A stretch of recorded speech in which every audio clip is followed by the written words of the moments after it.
जय Hind defence aspirants, welcome back again. This is Divyanshu Pandey. आज के सेशन में हम नाटो यानी कि नॉर्थ अटलांटिक ट्रीटी ऑर्गेनाइजेशन और एससीओ अर्थात संघाई कोऑपरेशन ऑर्गेनाइजेशन से रिलेटेड क्वेश्चंस आप सभी के एग्जाम में कैसे बन पाएंगे इसको हम कवर करेंगे। तो चलिए शुरुआत करते हैं आज के सेशन के।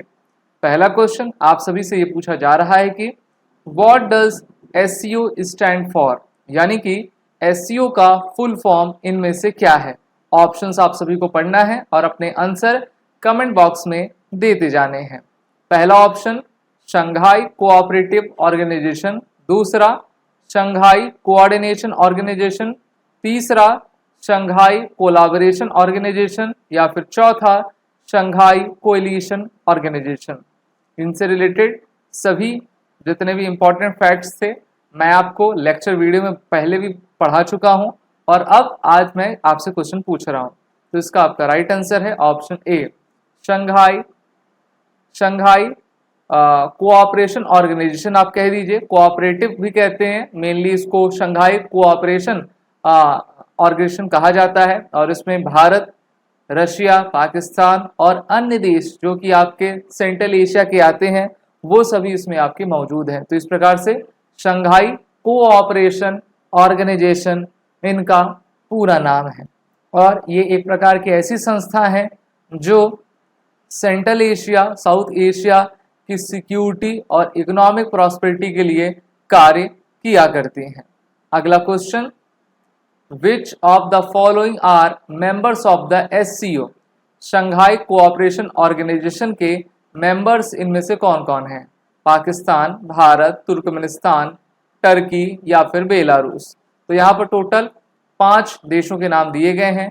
इनमें से जो भी स्टेटमेंट आपको करेक्ट लग रहा है आप बताएं। यहाँ पर मैं आपके लिए नंबरिंग कर देता हूँ, नंबर 1 2 3 4 5। तो एससीओ की शुरुआत आप सभी जानते हो कि 1996 में एज अ शंघाई 5 की गई थी और फिर 2001 में इसका नामकरण शंघाई कोऑपरेशन ऑर्गेनाइजेशन कर दिया गया था। तो इसमें आपके मेंबर्स हैं फर्स्ट एंड सेकंड यानी कि पाकिस्तान, भारत। इसके अलावा भी आपके मेंबर्स हैं। अगर आपको याद करना है कि कितने मेंबर्स हैं तो ये आपका ट्रिक है pick turkey. Pick turkey, P for Pakistan, I for Bharat, India, C for China, K for Kyrgyzstan, T Tajikistan, U Uzbekistan, R Russia, K Kazakhstan. Mainly आप उन कंट्रीज को देखोगे जो कि यूएसएसआर का जब आपका विभाजन हुआ था, डिसोल्यूशन हुआ था, उनमें से जो कंट्रीज निकली थी वो अधिकतर जो है एससीओ में आपकी आती हैं। और भारत और पाकिस्तान को वर्ष 2017 में इसकी सदस्यता दी गई थी। भारत इससे पहले इसका ऑब्जर्वर था और फिर रशिया के सहयोग से, उनके समर्थन से भारत इसमें आया और चाइना के समर्थन से पाकिस्तान भी भारत के साथ वर्ष 2017 में इसका भाग बन गया। अगला question, which country is not a founding member of the Shanghai cooperation organisation. Russia, China, Bharat या फिर आपका कजाकिस्तान। जैसा मैंने आपको बताया जब 1996 में इनका गठन हुआ था तो इनका गठन मेनली किस लिए हुआ था। चाइना एंड और आपके रशिया के बीच में जो बाउंड्री थी, जमीनी जो विवाद था उसको सुलझाने के लिए पहले 5 देश आए थे। तो इसलिए इसको 1996 में शंघाई 5 के नाम से जाना जाता था और इनके फाउंडिंग मेंबर्स इसमें से भारत नहीं है। पहले ही मैंने बताया कि भारत तो 2017 में आया है और इस ग्रुप की शुरुआत तो 1996 में आपकी हो गई थी जिसमें रशिया, चाइना, कजाकिस्तान, किर्गिस्तान आपके और तजाकिस्तान थे। तो ये टोटल 5 आपके कंट्रीज थी जिनके द्वारा शंघाई 5 को आपका निर्माण किया गया था और अब ये काफी बड़ी संस्था है। Which country hold the chairmanship of the SCO in 2023। तो हर साल इनकी मीटिंग होती है जहां पर सभी राष्ट्राध्यक्ष आते हैं। तो पिछले साल 2023 में इसकी चेयरमैनशिप किसके द्वारा की गई। भारत, रशिया, कजाकिस्तान या फिर चाइना। आप सभी अपने आंसर को कमेंट बॉक्स में जरूर बताते जाएं, साथ ही साथ इस क्लास को लाइक और शेयर जरूर करते हैं। तो इसका आपका करेक्ट आंसर है option A, that is the Bharat. जी हाँ। Next question, where is the SCO summit 2020 held in Bharat, क्योंकि भारत के द्वारा इसकी प्रेसिडेंटशिप पिछले साल आपकी की गई थी, तो भारत के किस जगह पर इस समिट को आपका आयोजित किया गया था? Taj Exotica Goa, Grand Hyatt, Taj resort and convention centre Goa, या फिर द वेस्टिन गोवा? इसका राइट आंसर आपका है ऑप्शन ए, गोवा के ताज एक्सोटिका में इस आपके समिट को कंडक्ट करवाया गया था, जहां पर पाकिस्तान भी आया था। Which of the following countries is a dialogue partner of the SCO? South Korea, Japan, Turkey, या फिर इनमें से सभी? तो अगर बात करते हैं डायलॉग पार्टनर्स की, तो इनके डायलॉग पार्टनर्स इनमें से सभी हैं, including Armenia, Azerbaijan, Cambodia, Nepal, Sri Lanka, Turkey. देखिए, एक होते हैं परमानेंट मेंबर्स, एक होते हैं ऑब्जर्वर, एक होते हैं आपके डायलॉग पार्टनर्स। तो ये सभी आपके डायलॉग पार्टनर्स हैं। What was the theme of the SCO 2023 summit? Strengthening trust through cooperation in the SCO space, connectivity for regional prosperity, building a shared future for all, या फिर secure SCO? ये question काफी important है आपके exam के point of view से, इसलिए इसको आप देखते रहें। इसका आपका राइट आंसर है option D, that is the secure SCO। अब देखिए, सिक्योर का मतलब भी है और यहां से भी क्वेश्चन पूछा जा सकता है।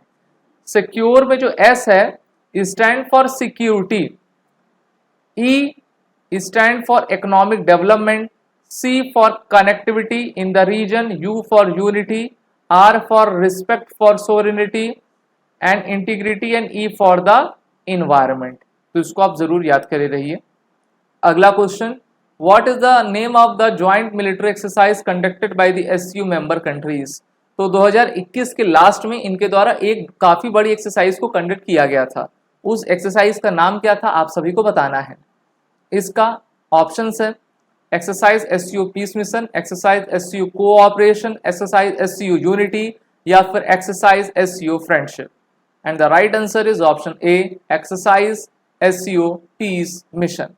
Next question, which other regional and international organizations does the SCO cooperate with?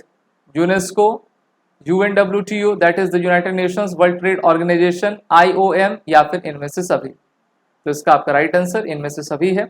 हमारी जो SCO है वो international organisation for migration, world tourism organisation, United Nations education scientific cultural organisation यानी कि यूनेस्को, इन सभी के साथ आपका मिलकर कार्य करती है। What is the main purpose of the SCO? SCO का मेन पर्पस क्या है? Promote economic and political cooperation among member countries, promote military alliances among member countries, promote religious cooperation among member countries, या फिर promote cultural isolation among the member countries? तो options आप सभी पढ़ें और अपने अपने आंसर कमेंट बॉक्स में जरूर बताते जाएं। इसका राइट आंसर ऑप्शन ए है। इनका मेन उद्देश्य है कि इकोनॉमी, पॉलिटिकल कोऑपरेशन को आपका बढ़ावा देना।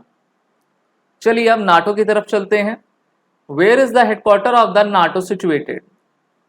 तो अगर यहाँ पे मैं आपके ऑप्शंस बता दूं, चलो यहाँ पर ऑप्शंस आपके दूसरे दिए हैं, मैं आपको यहाँ पे ऑप्शन लिख के दे देता हूं, जैसे कि न्यूयॉर्क,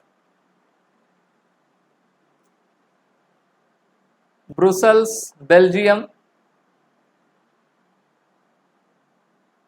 चेन्नई, या फिर आपका ऑस्ट्रिया। अब आप सभी को आंसर बताना है। तो इसका आपका जो राइट आंसर है वो आता है आपके ब्रुसेल्स में।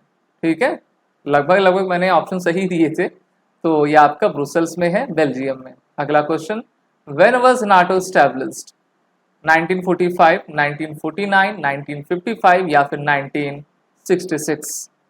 तो नाटो की स्टैब्लिशमेंट करवाई गई थी वर्ष 1949 में, और इनको कहा गया था वॉशिंगटन ट्रीटी के अंतर्गत इनका स्थापना हुई।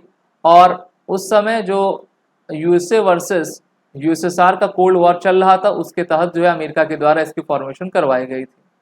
How many member state does NATO currently have? 20, 25, 30, 31? तो अभी नाटो में टोटल आपके 31 मेंबर्स हैं, पहले 30 थे, अब आपका 31 हो गए हैं। विच of the following countries was not an original member of the NATO? France, Italy, Spain, America? तो इसका आपका राइट आंसर ऑप्शन सी है, स्पेन उसमें नहीं था, बाकी सब इसमें थे।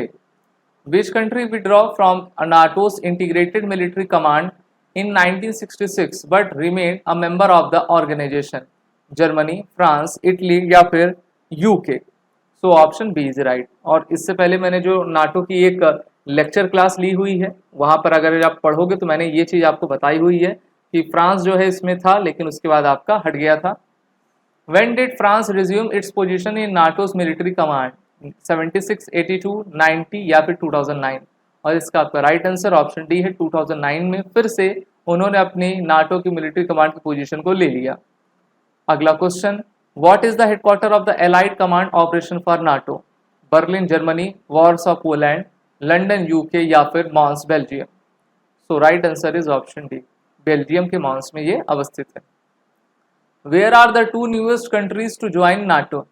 What are the two countries newest country to join the NATO? Croatia, Montenegro, North Macedonia या फिर आपका स्लोवेनिया? अगर मैं एक और ऑप्शन इसको आपको दे दूं तो ये वाला ऑप्शन आप देखते रहिए, Croatia, Montenegro, Sweden and Finland या फिर आपका स्लोवेनिया। तो इसका आपका राइट आंसर ऑप्शन सी है। अभी हाल ही में देखिए फिनलैंड तो ज्वाइन हो गया है, और फिनलैंड से पहले मोंटेनेग्रो आपका ज्वाइन हुआ था, और स्वीडन जल्द ही हो सकता है कि 2024 में इसको आपका ज्वाइन कर ले। Next question, which of the following countries currently participate in the Istanbul cooperation initiative? तो ऑप्शंस आपके हैं Bahrain, Oman, Saudi Arabia, UAE, Bahrain, Kuwait, Qatar, UAE, Jordan, Lebanon, Syria, Turkey, Iraq, Iran, Israel, Yemen. So option B is right. और ये जो आपकी ICI है अर्थात Istanbul cooperation initiative, ये किसका सहयोग करती है? ये मिडिल ईस्ट में जो है नाटो का आपका सहयोग किया करती है। आप सभी defence aspirant SSB crack exam के सभी रिटन कोर्सेज में इनरोल होकर अपने आने वाले एग्जाम की तैयारी जरूर करें। वॉर 10 कोड का यूज कर लें जिससे कि आपको 10% का फ्लैट डिस्काउंट मिल जाए।